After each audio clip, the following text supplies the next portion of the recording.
Janaardan Chandrasekhar to share few words about the film.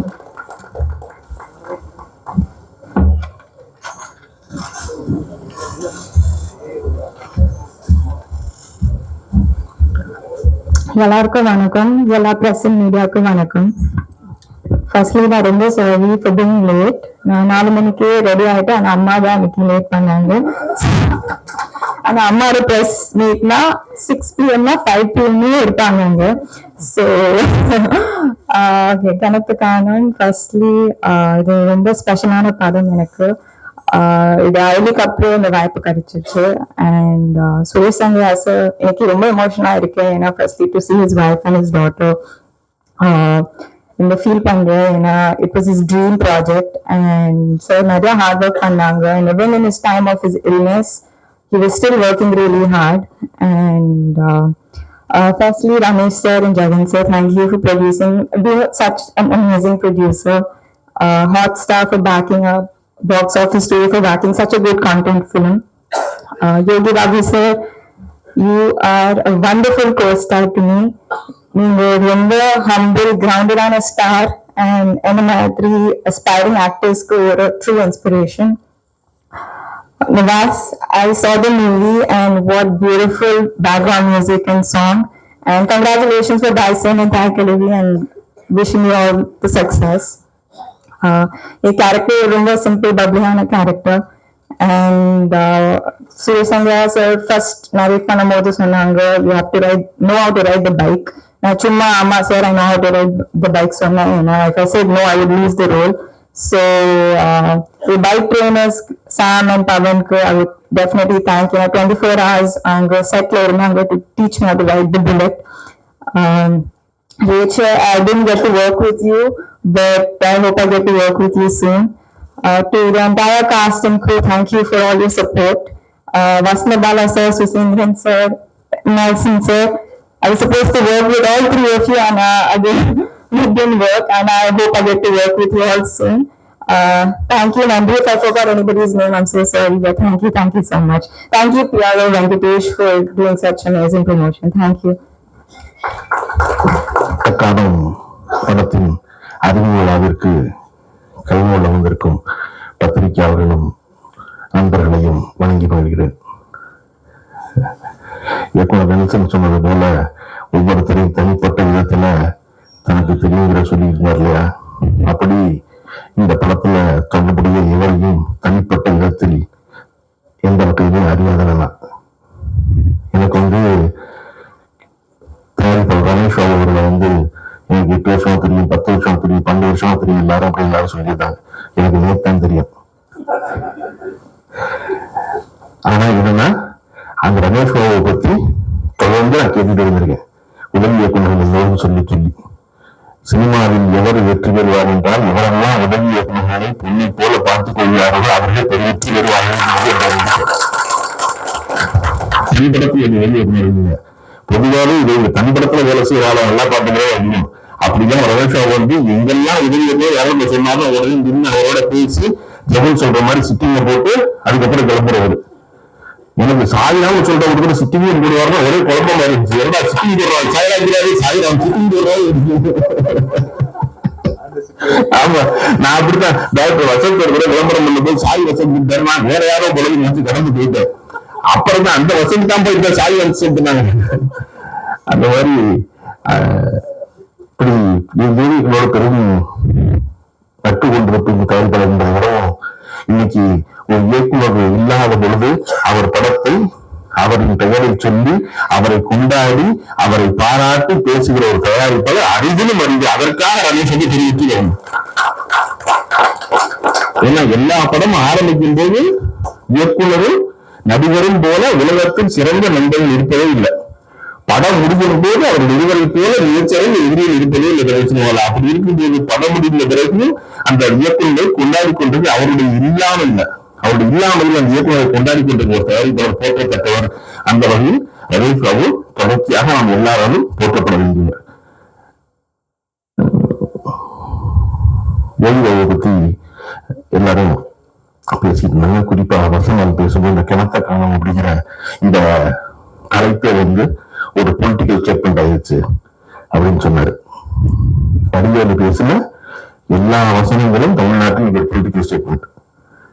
வடிவேலுங்கிற ஒரு மனிதன் இல்லாம இன்னைக்கு தமிழ்நாடு விடியவில்லை, தமிழ்நாடு முடியவில்லை. எல்லாரும் ஏதோ ஒரு வகையில், அது கோயம்புத்தூர்காரோ, விழுப்புரத்துக்காரோ, கன்னியாகுமரிக்காரோ, அவ்வளவு பேர் வடிவேலுடைய மதுரை இஸ்லாமில சொல்லவே இல்லை அப்படின்னு சொல்லாத நாளே கிடையாது. வடிவேலுடைய செய்தி எல்லாமே ஏன் பொலிட்டிக்கல் ஸ்டேட்மெண்ட் ஆகுது? வடிவேலு சொன்ன 2 வரி கூறோம் அப்படின்னு பாத்தீங்கன்னா, சூரிய நாராயணன் அவர்கள் எழுதிய நோய்களின்றி வாழ முடியாதாங்கிற ஒரு புத்தகம் படிச்சுட்டு இருந்தார்.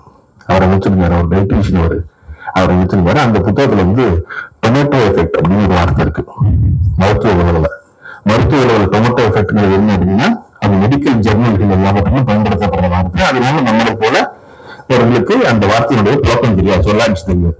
எதுக்கு டொமேட்டோ எஃபெக்ட் மருத்துவ உணவை சொல்லணும் அப்படின்னா, நேரடியாக நிரூபிக்கப்பட்ட ஒன்று ஒப்புக்கொள்ள மறுப்பது. இதுதான் விஞ்ஞானம், இதுதான் அறிவியல், இதுதான் நடந்திருக்கு அப்படின்னு எல்லா ஆதாரமும் இருந்தாலும் எடுக்க மாட்டான். ஒத்துக்கலைன்னா அதுக்கு பேர் டொமேட்டோ எஃபெக்ட் பேரு. அது 86 அமெரிக்காவில முழுமையா தக்காளியால் தான் எல்லா நோயும் பரவுதுன்னு வட அமெரிக்கா நம்பிச்சு இந்தையும் மருத்துவ ரீதியை நிரூபிச்சாங்க. நிரூபிச்ச பிறகு வட அமெரிக்காவில இந்த தக்காளி தான் காரணம் நம்பிக்கிட்டே இருந்தா, அதனால இந்த டொமேட்டோ எஃபெக்ட் உறுதியாக நடக்கும் ஒன்று, உறுதியாக இருக்கும் ஒன்று, உறுதியான அறிவியல் ஒன்று, அது ஒப்புக்கொள்ளாத டொமேட்டோ எஃபெக்ட். அது எனக்கு இன்னைக்கு தெரியுது ஒரு டைட்டிஷியன் புத்தகம் படிக்கும்போது. ஆனா வடிவேலுக்கு எப்ப தெரிஞ்சிருக்கு அப்படின்னா, எனக்கு ரத்தம், உனக்கு தக்காளி சட்னி இருக்கு, அதான் டொமேட்டோ எஃபெக்ட். இதெல்லாம் வேறு ரத்தம் வருது, தக்காளி சட்னிங்கிற அப்படிங்கிறது டொமேட்டோ எஃபெக்ட். நேரவே ரத்தம் இருக்கு, ஆனா தக்காளி சட்னி முடியாது.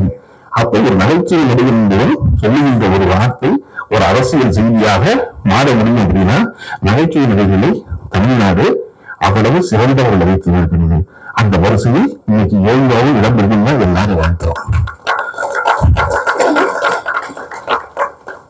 ஆனா நிவாஸ் பிரசன்னாவும் யோகி பாபுவும் எல்லாவற்றையும் அவர்களுடைய வாழ்நாள்ல அறிந்து கொள்ள முடியாது. எவ்வளவு அறிஞ்சுக்கிறோம், அதையும் எவனோ தெரிஞ்சிருக்கான், யாராவது நடத்திருக்கான், அவன் சொன்னதுதான் தெரிஞ்சுக்கிறோம் இல்லையா? சினிமாவில் எப்போது என்ன செய்யக்கூடாது அப்படின்னா, அட்வைஸ் மட்டும் பண்ணக்கூடாது.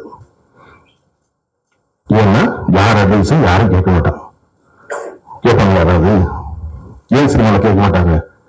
ஏன் கேட்க மாட்டாங்கன்னா, ஏற்கனவே வீட்டுல சொல்ல கேட்காம தான் இங்க வந்துருக்கும் இல்லையா? சினிமா யாரெல்லாம் வந்தாங்க, யாரெல்லாம் வீட்டுல சொல்றது கேட்கலையோ, யாரெல்லாம் வாத்தியார் சொல்ல கேட்கலையோ, ஆசிரியர் சொன்ன கேட்கலையோ, பள்ளிக்கூட சொன்ன கேட்கலையோ, அவர் எல்லா சினிமா இங்கே சொல்ற கேட்போம். கேட்க மாட்டாங்க, அதெல்லாம் தெரிஞ்சுவோம். அப்ப என்ன செய்யணும்? பகிர்ந்துக்கணும் எல்லாத்தையும். எனக்கு தெரிந்த இன்னொருத்தர் சொல்லணும், இன்னொருத்தர் எனக்கு சொல்லணும். நம்ம கவுண்டர் இன்னைக்கு கொண்டாடுறோம் இல்லையா? ஏன் கொண்டாடுறோம் அப்படின்னா, கவுண்டரணி வீசேகர் அவர்களுக்கு 5 லட்சம் ரூபாய்க்கு சம்பளத்துல படம் பண்ணுவார். படம் பண்ணும்போது கூடவே ஒரு பெரிய ஹீரோடைய படம் கேட்பாங்க. கேட்கும்போது கவுண்டரணி எந்த கவலையும் இல்லாம 25 லட்சம் ரூபாய் சம்பளம் சொல்லுவார். அந்த பெரிய கம்பெனி தவிச்சிரும். என்னடா அந்த வீசேகர் நம்ம ஸ்டூடியோல வந்துக்கிறாரு, 40 ரூபாய் டேட் கொடுக்குறாரு கம்பெனி, அதுக்கு 5 லட்சம் ரூபாய் சம்பளம், நமக்கு 5 படம் 25 லட்சம் ரூபாய் 10 நாளைக்கு கேட்டு கவுண்டர் சொல்ற அதை ஹீரோ எடுப்பான். நீ எடுப்பியா? உன் படத்துல யாரோ ஹீரோ, நான் பக்கத்துல நிற்பேன், அதனால எனக்கு 25 லட்சம் ரூபாய் சம்பளம். அப்படி 40 நாள் எடுப்பாங்க. நான் தான் எல்லா முக்கிய வசனத்தையும் பேசுவேன். நான் தான் என்னுடைய வாழ்க்கை மாற போகுது. அதுல நீங்க எந்த படம் ஞாபகம் வச்சிருப்பாங்க? இந்த 5 லட்சம் ரூபாய் படம் ஞாபகம் வச்சிருப்பான். நீங்க சொல்ற ஹீரோ பக்கத்துல நினைக்கிற 25 லட்சம் பக்கத்துல ஞாபகம் கொடுக்குது. அதனால பதில் அப்படின்னு வேண்டும். அதை போல செய்து மீண்டும் சினிமாவில் வெற்றிகரமா இருக்க யாருன்னா இளையராஜா. தனித்து இளையராஜாவை தவிர்த்து தமிழ் சினிமா கிடையாது. இந்த காலகட்டம் உண்டு. வெறுமனே ஒரு பிளாக் அண்ட் ஒயிட்ல போட்டோ போட்டு ராஜதேவன் சிலிண்டர் போட்டா எல்லாரும் அங்க வாங்கிக்கலாம் கொடுத்த அவரு லேசா 92 அந்த இடம் பதிவுது. அதை பத்தி ஒரு குழப்பம் நடத்திக்கிட்டே இருக்காரு, படம் பண்ணிக்கிட்டே இருக்காரு. தொடர்ந்து நடக்குது. வெற்றி படம் முடியும். அவதாராங்கிற படத்தை நான் பாக்குறேன். 98 கமலால இளையராஜா பேர் போட்டா அரங்கம் அதிர்வு. இன்னைக்கும் இளையராஜன் பேர் போட்டா அரங்கம் அதிர்வு. ஒரு மனிதர் எப்படி தன்னுடைய இடத்தை விட்டு விலைக்கு நின்று 30 வருஷம் வரைக்கும் போயிட்டு வாங்குறாரு அப்படின்னா, இளையராஜா ஒரு பொழுதும் பெரிய நிறுவனங்களுக்கு மட்டுமே படம் பண்ணல. எவரிடம் பணம் இல்லையோ அவருக்கு இளையராஜா படம் பண்ணிக்கிட்டே இருந்தாரு. இளையராஜா உச்சத்தில் இருக்கும்போது வாங்குற சம்பளம் குருவிக்கரண்ட சண்முகம் சமம் கிடையாது. குருவிக்கரண்ட சண்முகம் படுக்க வந்தாரு, மாப்பிள்ள மனசு பூப்பெல்லாம் படுக்கிறாரு, குருவிக்கரண்ட சண்முக பணம் இல்லைன்னு தெரியும், பாண்டிகாவின் தேதி கொடுக்குறாரு, இளையராஜா சொல்றாரு அப்புறம் பார்த்து நான் பணம்ங்கிறாரு. அன்னைக்கு இளையராஜா உச்ச சம்பளம் பெற்றுக் கொண்டிருந்த ஒருத்தர். அப்ப யாருக்கு வீட்டை கொள்ளையடிக்கணும், யாரு வீட்டை வெள்ளையடிக்கணும் தெரிஞ்சுட்டு இருக்கு இல்லையா? நிவாஸ் பிரசன்னாவும் யோகி பாபு இந்த அரங்கத்தில் இருக்கிற நடிகர்கள் எல்லோரும் சேர்த்துள்ளது செய்தி இங்க சம்பளம் என்று நிரந்தரம் அல்ல. உங்களை நம்மளை எல்லாரையும் சொல்லப்படுற மார்க்கெட் சொல்றது போய் பின் கேட்டீங்கன்னா கைவிட்டுவாங்க. ஆனா யார் கைவிட மாட்டாங்க? யார் எளிய மனிதர்களோ, யார் எளிய இயக்குநர்களோ, யார் எளிய தயாரிப்பாளர்களோ அவர்கள் ஒரு பொழுதும் எவரையும் கைவிடவே இல்லை. அதனால நல்லா பார்க்கலாம். பாலைவனச்சோலை படம் வந்து 45 வருஷம் ஆச்சு. நான் அவர்களை பேசும்போது அந்த படத்தினுடைய தயாரிப்பாளர் வடிவேல் அவர்களை பாராட்டி பேசுறேன். எழுதின குடும்பத்தில் உள்ளவர் வடிவேல் அவர்கள் இதுல சிறந்த ஒரு படம் பண்ணவர் அப்படின்னு 2 நாள் கழிச்சு அந்த வடிவேலுடைய வயசு 82 என்னுடைய அலுவலகம் தேடி இருக்காரு. எனக்கு ஆச்சரியமா இருந்துச்சு. பாலைவனச்சோலை படத்தினுடைய தயாரிப்பாளர் நான் அலுவலகம் கொண்டு வரான்னு அவர் சொன்னாரு, இல்ல தம்பி இத்தனை வருஷம் கழிச்சு நீ ஞாபகம் சின்னத்தை சொல்றீங்க, உங்களை நான் பார்த்து நன்றி சொல்லணும் இல்ல, அதுக்காக வந்தேன். நான் நினைச்சேன் அந்த படம் ஏன் வென்றது அப்படின்னா வடிவேலுடைய இந்த குணத்துக்காக தான் 40 வருஷத்துக்கு முன்னாடி பாலைவனச்சோலை வென்றது இருந்துச்சு. இப்ப தொடர்ச்சியாக நம்ம பெரிய படம் சின்ன படம் எல்லாமே இருக்கு ஒரு விஷயம் இருக்கும் பொழுது அது எல்லாவற்றுக்கும் அதற்கு தகுந்தாற்போல் செய்ய வேண்டியது. அதுதான் சரி. அப்படி யோகி பாபு நடந்துக்கிறாரு, நிவாஸ் பிரசனம் நடந்துக்கிறாரு என்று அவர்களோடு பணியாற்றிய எல்லோரும் சொல்வது இருக்குல்ல, அது மேலும் பாராட்ட முடியாது. அதை நான் சொல்ல முடியாது. என்ன இருந்த நாமாவும் அப்படின்னு ஒரு சொல்வது திரும்பி பாராட்ட முடியாது. இந்த விஷயங்கள் இப்படி இந்த படங்களை படம் வருவதற்கு முன்னாடியே ஒரு ஓடிடி பிளாட்ஃபார்ம் பேர் போட்டு வர்றது அடிக்கடி மதியான காரியம் யாரும் எதையும் வாங்குறதில்லை இல்லையா? அப்படி ஜியோ ஹாட்ஸ்டார் இந்த படத்தை ஆதரிச்சு இந்த படத்தை வாங்கி ஒரு ஓடிடி பிளாட்ஃபார்ம் பேரோட ஒரு சின்ன படம் வருதுங்கிறது 2 நாள் கழிச்சு நடக்குது. என்ன ஓடிடில என்ன முடிவு பண்றாங்க அப்படின்னா, நாங்க ஏமாறுவோம் ஆனா பெருசா தங்க வருவோம். நாங்க மொத்தமா போய் ஒரு படத்துல கதாநாயகன் 40 கோடி ரூபாய் எனக்கு தயாரா இருக்கும். ஆனா 4 கோடி ரூபாய்க்கு வாங்கி 1 கோடி ரூபாய் எனக்கு தயாராக மாட்டாங்க. நாங்க புதிய படத்துல ஏமாறுவோம் அப்படின்னு பண்ணிருக்கோம். அதனால நான் சொல்றது என்ன கேட்டேன், ஒன்னும் பிரச்சனை இல்லை. நம்ம தேர்தல் சேர்த்து எடுத்துக்கணும்னா இந்த சிஓ மாறிடுவாரு, அடுத்த வருடம் வருவான், அப்புறம் வருவான், முடிவாக தான் வருவான். வரமாட்டான். எனக்கு சௌரியம் என்னன்னா, நான் அரசியல் இருக்க நினைக்கிறவங்க சினிமா பத்தி ஏன்னு பேசலாம், சினிமாவில் இருக்க நினைக்கிறவங்க அரசியலை பத்தி ஏன்னு பேசலாம். அப்புறம் கொஞ்சம் குழப்பமா என்ன சொல்லுவாங்க எல்லாரும், நீங்க இதெல்லாம் பேசுறீங்க கூட. நாங்க வரும் பொழுது இங்க வந்து யாருமே இல்லை பேச கிடைச்சு இதுல அவர் சந்தோஷப்படுவார், சந்தோஷப்பட பேச போறேன். இந்த நோக்கம் என்னன்னா சிறந்த படத்தில் ஓடுவது. தாய்க்கிழமைக்கு வந்து பொங்கல் எல்லாம் கூட்டமா வர்றாங்கன்னு எல்லாம் சொல்லியிருக்காங்க. நான் சொன்னேன் எல்லா படத்துக்கும் கூட்டமா வர தயாராத்தான் இருக்காங்க. நம்ம எல்லாம் வரவழைக்கு வந்து கையை பிடிச்சு கடிச்சிடுறாங்க. வரமாட்டேன் சொல்றேன். தேட்டருக்குள்ள வர்ற 300 பேரும் 2 கையையும் தட்டுறதுக்கு தான் கொண்டு வர்றான், தயாராத்தான் இருக்கான். அவன் வச்ச கை பேசி தாங்கில இருந்து ஆங்கிலஸ்ல இருந்து அந்த கையை எடுக்கூடாதுன்னு பாத்துக்கலாம். அவனுக்கு பிறகு பொண்ணு பாக்குறான் 10 நிமிஷம், உனக்கு ஒரு வாய்ப்பு இருக்குன்னு. 10 நிமிஷம் கிடைச்சதுக்கு அப்புறம் நம்ம சொல்லிச்சோம்னா அவன் மெதுவா கையில போன் எடுத்து பார்க்க ஆரம்பிக்கிறான். ஏன்னா அந்த திரையோட இந்த திரை சுவாரஸ்யமா இருக்கு இல்லையா? எனக்கு வந்து ஈரோடனுடைய 10-15 வருஷம் நினைக்கிறாங்க மதியான கூட்டம் இன்னும் சவணமா ஞாபகத்தில் இருக்கு. எனக்கு முதல்ல அப்படி ஒரு சவணமாக நான் பாரதிராஜா படத்தையும் பார்க்கல. ஆனா பாரதிராஜா படம் தான் சவணமாக அடிக்கல.